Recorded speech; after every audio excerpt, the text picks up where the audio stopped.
Baiklah, saya di sini akan menjelaskan tentang membaca pemahaman.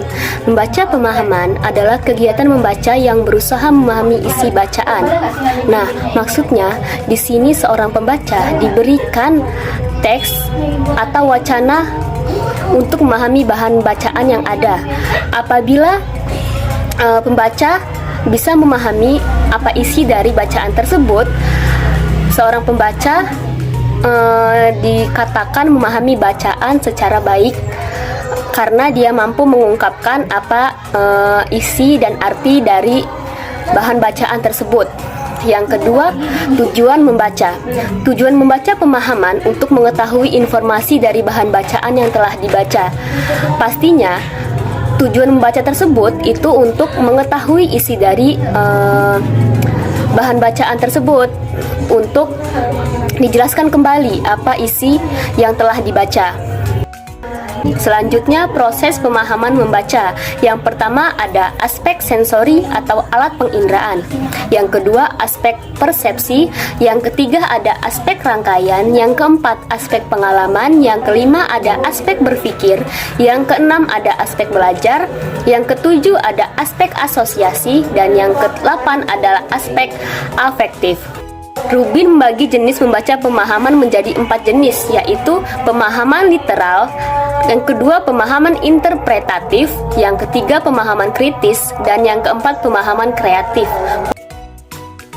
Baiklah, di sini saya sebagai pemateri kedua, saya akan menjelaskan tentang materi kami yang berjudul membaca teliti. Membaca teliti yaitu membaca ini bertujuan untuk memahami secara detail gagasan yang terdapat dalam teks bacaan tersebut untuk melihat organisasi penulisan atau pendekatan yang digunakan oleh isi penulis. Membaca dalam hal ini selain dituntut untuk dapat mengenal dan menghubungkan kaitan antara gagasan yang ada, baik yang terdapat dalam kalimat maupun dalam setiap paragraf. Langkah-langkah membaca teliti. Yang pertama yaitu membaca dengan cermat. Metode membaca cermat merupakan metode membaca yang dilakukan secara berulang. Metode tersebut dilakukan dalam 3 fase, yaitu fase prabaca, fase membaca atau membaca putaran pertama, kedua, dan ketiga, dan fase pasca baca. Yang kedua, mencari garis besar bacaan, dan yang ketiga, memahami setiap garis besar. Jika sudah paham garis besar, paham teks yang keseluruhannya. Baiklah, selanjutnya membaca kritis. Membaca kritis adalah tingkatan keterampilan membaca yang bertujuan untuk memahami makna teks secara mendalam dengan mengaplikasikan proses berpikir kritis, melibatkan kemampuan analisis, sintesis, dan evaluasi untuk memahami makna secara menyeluruh, baik yang tersurat maupun yang tersirat.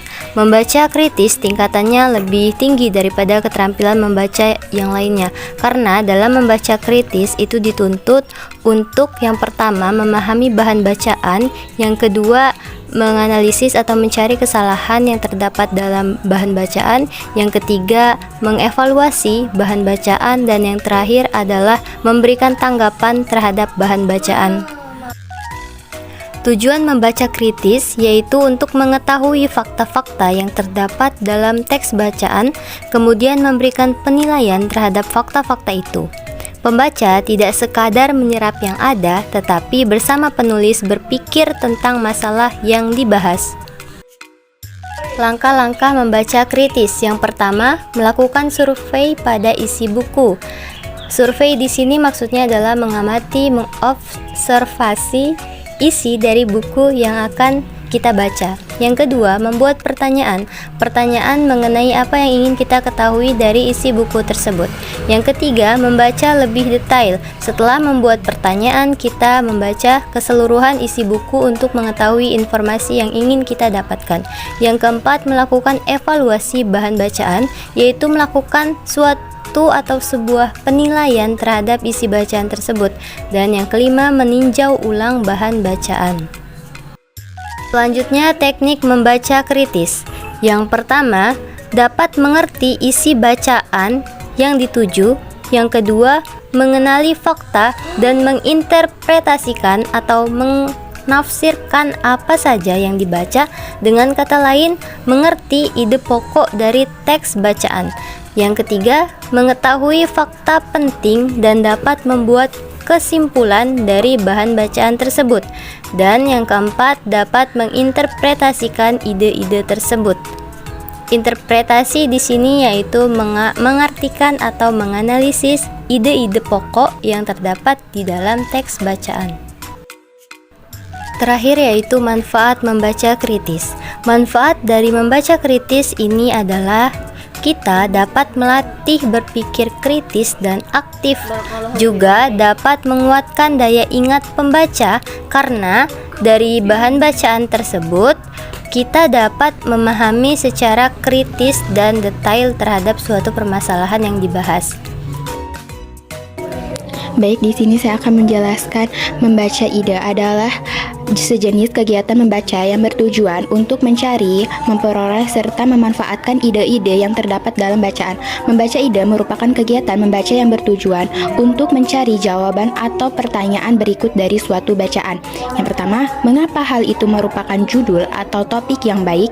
Yang kedua, masalah apa saja yang dikupas atau dibentangkan dalam bacaan tersebut? Yang ketiga, hal-hal apa yang dipelajari dan dilakukan oleh sang tokoh. Selanjutnya, manfaat membaca ide.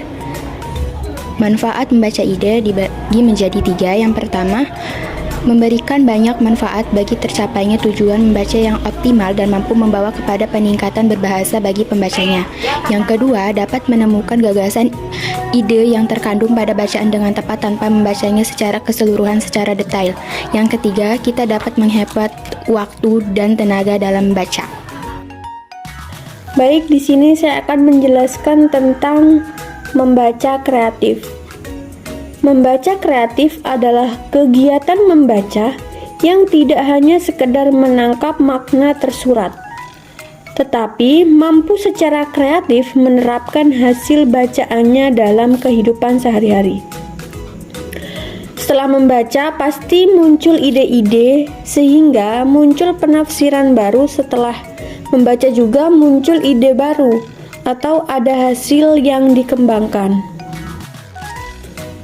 Nah, di dalam membaca kreatif ini, pembaca dituntut untuk mencermati ide-ide yang dikemukakan penulis, kemudian membanding-bandingkannya. Yang lebih penting pada kegiatan membaca kreatif itu tidak sekedar menangkap makna dan maksud isi bahan bacaan, tetapi juga menerapkan ide-ide atau informasi yang tertuang dalam bacaan di kehidupan sehari-hari, khususnya untuk meningkatkan kualitas hidup. Tujuan membaca kreatif yang pertama yaitu memahami informasi yang didapat dengan lebih mendalam dari bahan bacaan. Yang kedua, mengetahui sesuatu dengan lebih mendalam.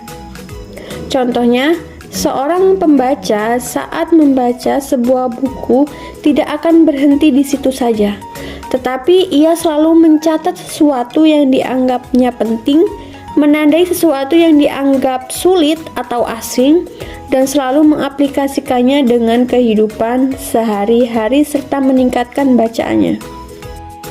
Nah, selanjutnya yaitu karakteristik membaca kreatif yang dikemukakan oleh Nur Hadi dalam Pratiwi 2007 halaman 74. Yang pertama adalah kegiatan membaca kreatif tidak berhenti sampai pada saat pembaca menutup buku. Yang kedua, mampu menerapkan hasilnya untuk kepentingan hidup sehari-hari. Yang ketiga, munculnya perubahan sikap dan tingkah laku setelah proses membaca. Yang keempat, hasil membacanya berlaku sepanjang masa. Yang kelima, mampu menilai secara kritis dan kreatif bahan-bahan bacaan yang dibaca. Yang keenam, mampu memecahkan masalah kehidupan sehari-hari berdasarkan hasil bacanya. Yang ketujuh, mampu memilih atau menentukan bahan bacaan yang tepat sesuai dengan kebutuhan atau minatnya. Yang kedelapan, tampak kemajuan dalam cara berpikir atau cara pandang terhadap suatu masalah. Terbentuk kematangan dalam cara pandang, sikap, dan cara berpikir. Yang selanjutnya, tempat wawasan semakin jauh ke depan dan mampu membuat analisis sederhana terhadap suatu persoalan. Yang ke-10, ada peningkatan dalam prestasi atau profesionalisme dalam pekerjaan.